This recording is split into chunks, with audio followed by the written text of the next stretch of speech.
Iran Israel സംഘർഷം ലോകത്തിനെ ആകെ ഞെട്ടിച്ചിരിക്കുകയാണ്. യുദ്ധത്തിന്റെ അനന്തരഫലങ്ങളും പ്രത്യാഘാതങ്ങളും മറ്റു രാജ്യങ്ങളെ ആകെ ബാധിക്കുന്നുമുണ്ട്. ഇന്ത്യ അടക്കമുള്ള രാജ്യങ്ങളുടെ സാമ്പത്തിക സ്ഥിതിയെ പോലും ഈ സംഘർഷം ബാധിക്കുമെന്ന കാര്യത്തിൽ തർക്കമില്ല.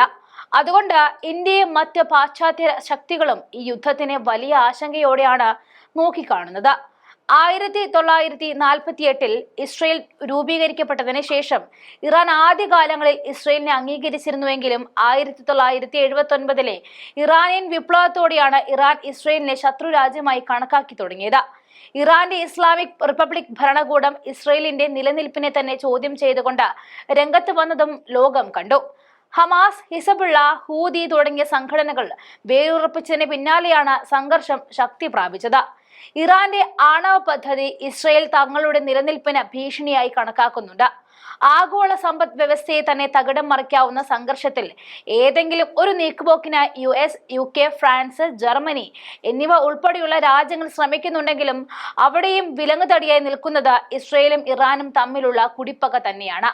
ഇസ്രയേൽ ഇറാൻ സംഘർഷം ഏറെ കാലത്തേക്ക് നീണ്ടു നിൽക്കാത്ത പക്ഷം ഇന്ത്യയിൽ വലിയ പ്രതിസന്ധി ഉടലെടുക്കുമെങ്കിലും സംഘർഷം വിശാലമായ യുദ്ധത്തിലേക്ക് പരിണമിച്ചാൽ അത് ഇന്ത്യൻ സമ്പദ് വ്യവസ്ഥയെ പോലും ബിസിനസ്സുകളെയും പല വിധത്തിൽ വളരെയധികം ബാധിക്കുമെന്ന് ഉറപ്പാണ്. അതിൽ തന്നെ ഇന്ത്യയെ ഏറ്റവും കൂടുതൽ ബാധിക്കാൻ സാധ്യതയുള്ളത് ഉയർന്ന ഊർജ ചെലവായിരിക്കും.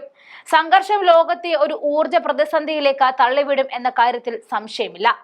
സ്ഥിതിഗതികൾ വഷളായാൽ എണ്ണവില കുത്തനെ ഉയരുമെന്നും ഉറപ്പാണ്. പ്രത്യേകിച്ച് ഹോർമൂസ് കടലിടുക്ക് പോലെയുള്ള സുപ്രധാന ഊർജ മാർഗങ്ങൾ തടസ്സപ്പെട്ടാൽ എണ്ണ ഇറക്കുമതിയെ പോലും അത് സാരമായി ബാധിക്കും.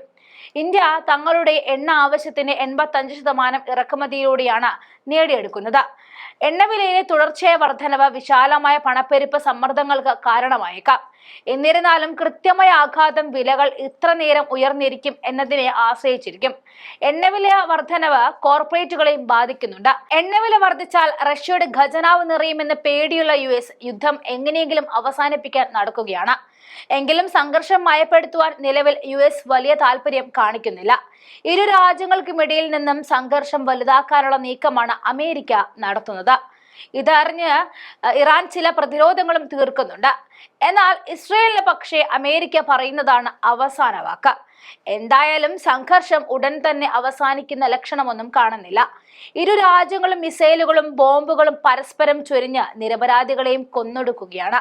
ഐക്യരാഷ്ട്ര സംഘടന പോലും കയ്യും കെട്ടി നിന്ന് സംഭവ വികാസങ്ങൾ വീക്ഷിക്കുകയാണ് ചെയ്യുന്നത്.